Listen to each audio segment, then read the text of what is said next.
여러분들은 이미 코로나를 겪으신 분들이 많으시겠죠? 제가 코로나를 겪으면서 코로나가 이거 단순한 질병은 아니구나 이런 생각을 좀 해봤습니다.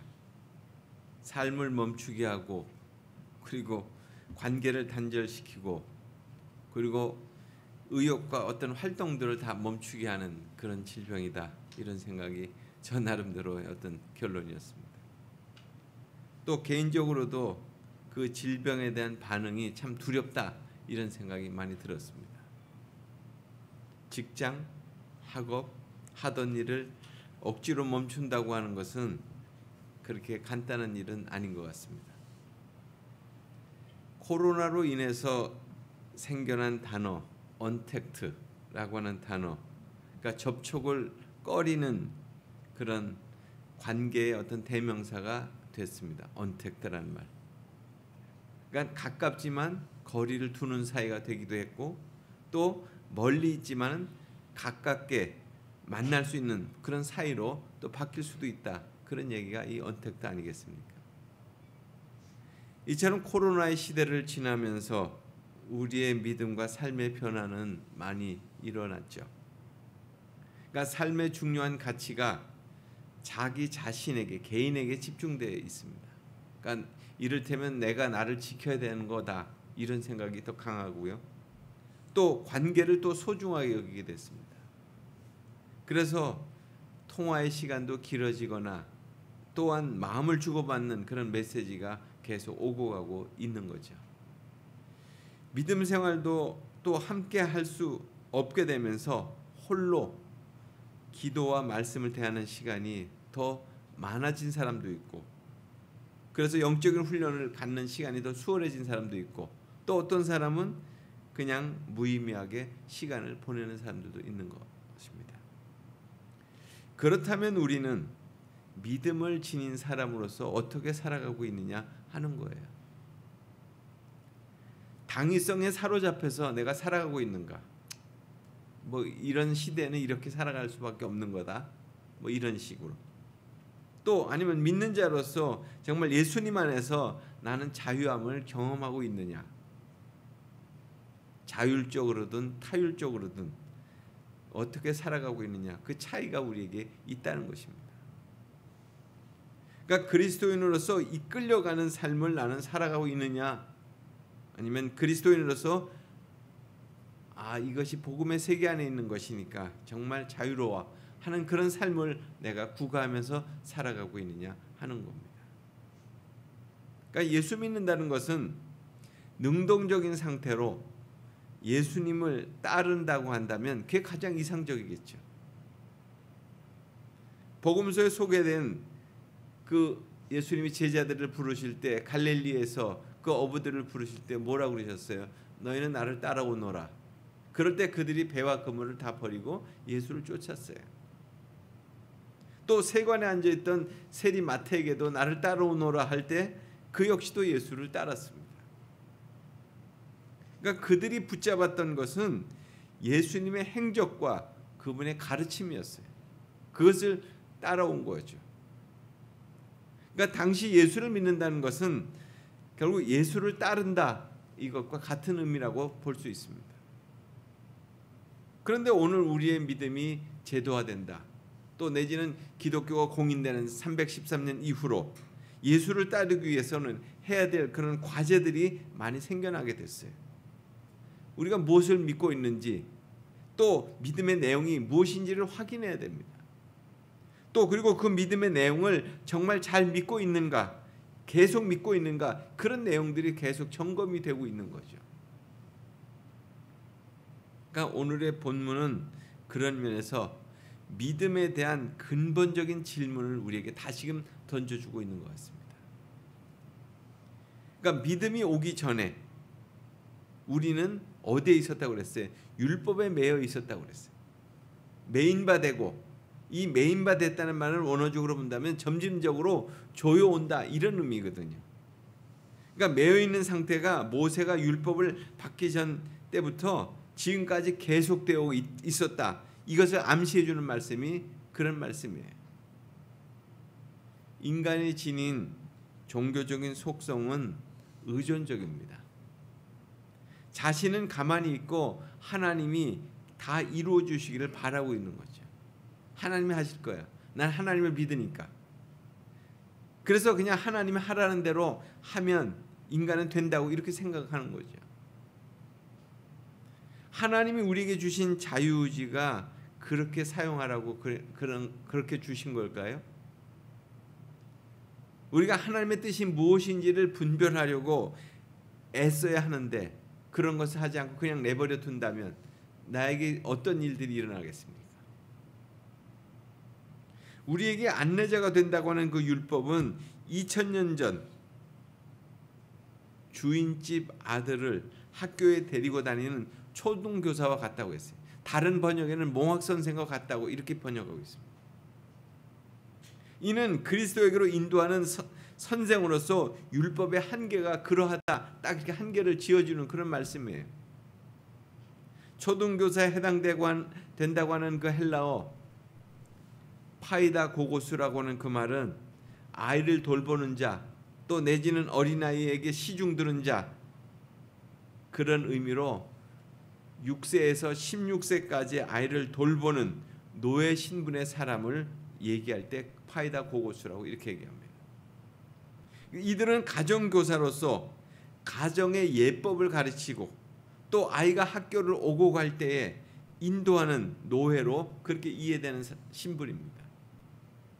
초등교사의 대부분의 경우에 있어서는 교사라고 하는 말, 디다스칼로스라고 하는 이 말의 개념으로는 이해되지 않았던 거예요. 그러니까 사도 바울은 율법이 그리스도보다 낮은 지위에 있다고 하는 것을 설명하기 위해서 그 율법을 초등교사와 같다, 몽학 선생과 같다 이렇게 비유한 거거든요. 당시에 초등교사는 가르치는 사람이 아니었다고 그랬죠. 배울 수 있도록 학교 문 앞에까지 데려다 주는 사람, 그 역할과 한계가 분명했던 사람이에요. 그 이상은 할 수 없었던 거죠. 그런데 당시의 유대적인 율법주의자들은 자신이 믿고 지켜온 율법에 대한 강조를 이렇게 계속 내세우고 있는 거예요. 이스라엘 사람들이 지켜온 곳이 뭐였습니까? 유대의 절기였어요. 또 할례였어요. 자신들의 어떤 신앙의 기초가 된다고 여겼기 때문에. 그러나 믿음이 온 후로는, 오늘 여기 23절에 보면 믿음이 오기 전까지는 율법은 자기의 임무를 수행할 뿐이었다는 거예요. 그 율법의 역할이 그러하다는 거예요. 거기까지였다는 거죠. 그리스도께서 오시는 역사적인 성육신의 사건에 의하여 율법의 임무는 끝났다는 거예요. 예수님이 오심으로 율법의 임무는 끝났다는 거예요. 율법으로부터 믿음으로 옮겨지는 그 역사적인 믿음으로써 예수님을 영접한 자들에게 있어서는 이것이 되풀이되어 나타나는 그런 구체적인 사건이라는 거죠. 그래서 궁극적인 목표가 성취된 그 율법은 더 이상 그리스도 안에서 그 자녀들을, 그리스도의 자녀들을, 성숙한 자녀들을 지배할 수 없다는, 율법으로 지배될 수 없다는 거예요. 오직 그리스도의 믿음이 그들을 지배하는 것이지 율법이 그들을 지배하는 것이 아니라는 거예요. 그래서 로마서 7장 6절에 보면 그런 말씀이 납니다. 우리가 얽매여졌던 것들에 대하여 죽었으므로 율법에서 벗어났으니 이러므로 우리가 영의 새로운 것으로 섬길 것이요 율법 조문에 묶인 것으로 아니할지니라. 더 이상 우리를 율법의 조문에 묶일 수 없다, 이런 말씀이죠. 그러니까 예수를 믿는 믿음으로 산다고 하는 것은 결국 뭐예요? 새로운 존재로 산다는 거예요. 나를 얽매이고 있는 그런 묶임으로부터 사는 것이 아니라는 거죠. 형식과 울타리가 없는 믿음에 우리가 외형으로 삼고 있는 것은 결국 우리의 믿음을 지켜내기 위한 최소한의 범위일 뿐이라는 거죠. 교회라는 것도 하나님의 영으로 불리움받은 사람들의 무리 아니에요?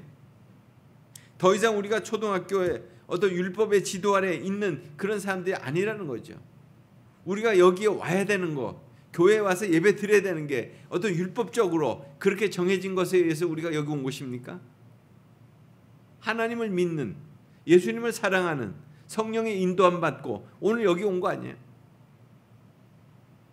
그러니까 믿음으로 아브라함의 자손이 된 사람들은 예수 그리스도 안에서 하나님의 아들, 결국 누구예요? 우리는 양자가 되었다는 거잖아요. 그 의미는 더 이상 죄 아래 놓여 있는 자들이 아니고 믿음으로 말미암아 하나님과 바른 관계로 이렇게 우리가 하나님의 영을 받은 사람들이라는 거죠. 또 한 가지는 하나님의 아들로서 하나님을 아버지라고 부를 수 있는 그런 성령의 약속에 성취된 그런 사람들이라는 거잖아요. 성령이 우리로 하여금 하나님을 아바 아버지라고 부를 수 있도록 그렇게 우리를 그렇게 이끌어 주셨다는 거죠.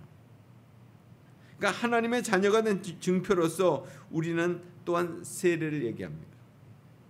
이것이 복음의 핵심을 의미하는 거죠. 세례 받는다는 것은 결국 뭐예요? 내가 더 이상 이제 죄의 자녀가 아니고 하나님의 자녀가 됐다는 것을 인침받는 거잖아요. 구약에서 얘기하는 할례를 대신하는 그런 구원의 방편이 아니에요. 그러니까 세례라고 하는 것은 믿음을 통해서 이미 이루어진 그리스도와의 어떤 연합의 의미를, 외적인 어떤 의식을 하는 것이 세례 의식이죠. 결국 세례를 통해서 그리스도 안에서 새 생명의 연합의 삶을 우리가 살게 됐다는 것. 그래서 삶의 변화를 이제 그렇게 세례받은 자로서 그렇게 살아간다고 하는 것을 공포하는 날이죠. 이러한 삶의 변화를 경험할 수 있게 된 것이 바로 예수 그리스도로 인해서 내가 죄에 대해서 죽고 그리고 예수 그리스도로 인해서 다시금 살아난 그 경험을 통해서 이루어지는 것이다 하는 말씀입니다. 이처럼 성령으로 거듭난 자들은 세상 가운데서 이렇게 진리와 거룩함을 따라서 그리스도를 드러내는 의로운 삶을 사는 자들이다 하는 것입니다.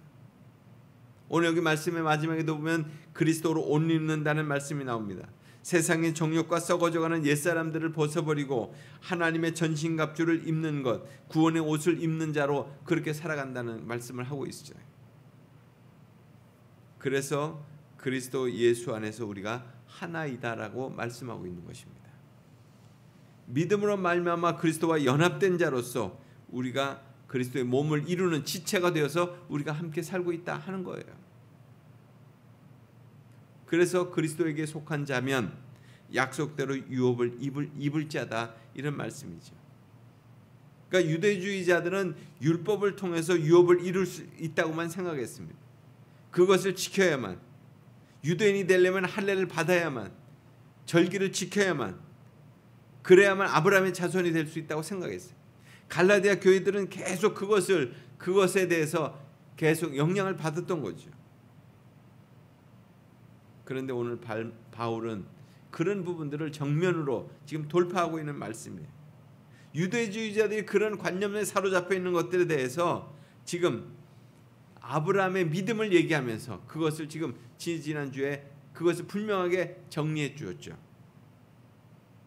그래서 진정한 의미에서 아브라함의 자손으로서 약속대로 유업을 받는 자는 결국 그리스도에게 속한 자이다 이렇게 지금 말씀하고 있는 것입니다. 그러니까 참된 그리스도인은 결국 영적으로 아브라함의 후손이다 이렇게 말씀하고 있는 것입니다.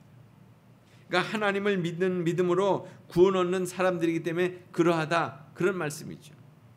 구원 얻는 사람들은 결국 그래서 예수님을 진정으로 따르는 사람들입니다. 이렇게 말씀하고 있는 것입니다. 이제 코로나 시대를 맞이하면서 참된 그리스도인의 모습이 더욱 필요한 시대가 되지 않았습니까? 정말 우리가 어떻게 믿어야 될지가 더 중요한 부분인 것 같아요. 한국 남성들이 많이 보는 그 프로 어떤 프로인 줄 아세요? 나는 자연인이다. 이 프로를 많이 본다고 그래요. 그분들의 진솔한 삶이 거기에 이렇게 감동이 될 때가 많은 거죠. 또 그리고 사람들이 보면서 나도 저렇게 살 수 있을까? 이것을 이렇게 꿈꾼다는 거예요. 언젠가 제가 한완상 그 총리의 강의를 이렇게 듣게 됐는데 그분도 그런 얘기를 하죠. 자신도 그걸 많이 본다는 거예요. 자기 로망이 거기 있다고 그런 얘기를 하시더라고요. 하여튼 그분들의 삶이 자연스럽게 거기 드러나고 있잖아요. 각자의 사연을 지닌 채 산속으로 들어왔어요. 그리고 거기서 참 사람이 살기 어려운 상황 가운데서 나름대로 그 환경을 조성하면서 그렇게 그 삶을 꾸려가고 있는 사람들, 그분들의 일상이 소개되고 있어요. 뭐 동물을 키우고 또 내지는 약초를 캐고 그리고 또한 그 뭐 자연식으로 식사를 만들어 먹고 뭐 자신 나는 대로의 어떤 편리함과 마음 가는 대로 그렇게 살아가는 모습을 그대로 이렇게 카메라 앵글에 비춰주고 있죠. 물론 드러나진 않지만 불편함과 힘든 모습도 많이 있을 거 아니겠어요? 자연인과 개그맨과의 대화 속에서 그들의 고단한 그런 그 삶을 이렇게 문득문득 들여다볼 수 있어요. 더구나 함께한 그 개그맨이 이렇게 조심스럽게 던지는 그 말 한마디를 통해서 그 자연인이 어떤 위로를 받고 또 그리고 다시금 소망을 갖는 그런 것들도 보여지게 되죠. 결국 이 자연인이다 하는 이런 프로를 통해서 인간의 실존을 발견하게 되는 것 같아요. 누구나 자신만의 원하는 삶을 살고자 하는 바가 있다. 그것을 보는 것 같고요. 또 사람들은 이렇게 함께 만나게 될 때 위로와 어떤 힘을 얻는다는 사실도 보게 되고요. 또 짧은 기간이지만 함께 있었던 그 개그맨과의 만남에서 이렇게 헤어지게 될 때 그 아쉬운 그 모습들을 보면 참 그런 면들이 좀 짠하더라고요. 여기서 믿음 생활의 어떤 중요한 포인트를 발견한다면 그런 모습이 보여요. 우리는 누구나 하나님 앞에서 홀로 서 있기를 원하는 존재라는 사실. 궁극적으로는 나 혼자 하나님 앞에 서야 될 때가 있다고 하는 사실을 보게 돼요. 우리가 잘 알고 있는 모세, 그도 미디안 광야에서 홀로 양치기를 하면서 하나님 앞에 지냈던 시간들이 40년이었습니다. 그때 무엇을 그가 뭐 이렇게 해야 된다 저렇게 해야 된다 하는 어떤 지켜야 되는 그런 준수사항은 없었어요. 그냥 그의 삶은 그렇게 광야에서 참 외로운 양치기로 그렇게 돌았죠. 그 누구도 의식하지 않고 자유롭게 광야를 오가는 삶을 살았어요. 그러다가 하나님의 부르심을 받고 그리고 사명을 받아서 바로 왕 앞에 서게 되잖아요. 이스라엘 백성들을 출애굽시켜서 참으로 시내산에서 그들을 위해서 하나님의 율법을 받게 돼요. 이스라엘 백성들이 약속의 땅에 가서 살게 될 때 참으로 그들이 지켜야 될 그런 그 준수사항들이었죠. 그리고 가나안 땅에 들어가서 그들이 살면서 그들은 그것을 잘 지키지 않았어요. 물론 사사 시대를 거쳤고 왕정 시대를 거쳤고 이렇게 하면서 또 선지자들의 경고와 또 그런 징계를 하나님의 징계를 받기도 했습니다. 그리고 신구약 중간 시대를 거치면서 그들은 하나님의 아들 예수 그리스도가 이 땅에 오시게 됐어요. 그리고 우리의 죄로 인해서 돌아가신 예수님을 통해 구원 얻는 백성들이 되게 됩니다. 오늘 우리의 믿음이 이렇게 흘러왔다는 거예요. 이는 결국 그리스도와 합한 자로 살게 됐다는 거죠. 그리고 그리스도의 영으로 사로잡혀 그리스도를 따르는 자로 그렇게 살아가게 되는 자리까지 오게 된 거예요. 그러니까 예수님이 구원의 주로 이제 다시금 오신다고 하는 대림의 절기를 또 맞이하고 있습니다. 2000년 전 예수님이 우리에게 믿음을 주시기 위해서 오신 거예요. 지금도 예수님은 그 믿음을 우리에게 계속 일깨 오시는 거죠. 내가 오는 이유, 내가 와야 되는 이유, 내가 온 이유, 또 나를 믿어야 되는 이유를 계속 일깨워주고 계시는 거예요. 예수님이 오신 이후로 예수님으로 인해서 그 믿음으로 우리를 지금 살게 하고 있는 거잖아요. 예수님이 계셨기에 결국 우리에게 그 소망이 생긴 거 아니에요? 무중력 같은 그런 삶을 살아서 뭘 의지할 수도 없고 우리가 진정으로 의지할 수 있는 대상조차도 희미했을 때 결국 예수님만이 가장 확실한 우리의 의지의 대상이 된 거 아니에요? 예수님이 오셨기에 우리는 그분을 다시금 바라보게 되는 것입니다. 오늘도 예수님에 대한 믿음이 불필요하다고 하는 이런 이 세상에 예수님은 또 찾아오고 계세요. 오고 계시는 예수님을 여러분은 이제 어떻게 맞이하시고자 하십니까? 정말 그분을 나의 구원의 주로, 나의 생명의 주로, 나의 삶의 그 모든 것이 되시는 그분으로 온전히 구원의 주로, 소망의 주로 맞이하고 계십니까? 오늘 그 예수님이 우리의 마음속으로 찾아오실 때 진정으로 그 예수님을 다시 한번 맞이하는 이런 대림의 계절이 되시기를 간절히 소원합니다. 같이 기도하겠습니다. 하나님 아버지, 오늘 대림절 첫 번째 주일을 맞이하면서 우리에게 믿음을 주시기 위해서 오시는 그 예수님을 다시금 바라봅니다. 참 코로나 시대로 모두의 삶이 힘들고 어렵고 또 불안해 가는 이때이지만 우리의 영원한 참으로 믿음의 표상으로 오시는 그 예수님을 우리가 다시 한번 맞이함으로 인해서 그 예수님으로 인해 산 소망을 갖게 되길 원합니다. 또 새로운 세계가 예수님으로 인해서 열려지게 됨을 하나님 우리가 믿음으로 고백하기 원합니다. 하나님께서 우리에게 그런 귀한 은혜로 충만한 계절이 되게 해 주옵소서.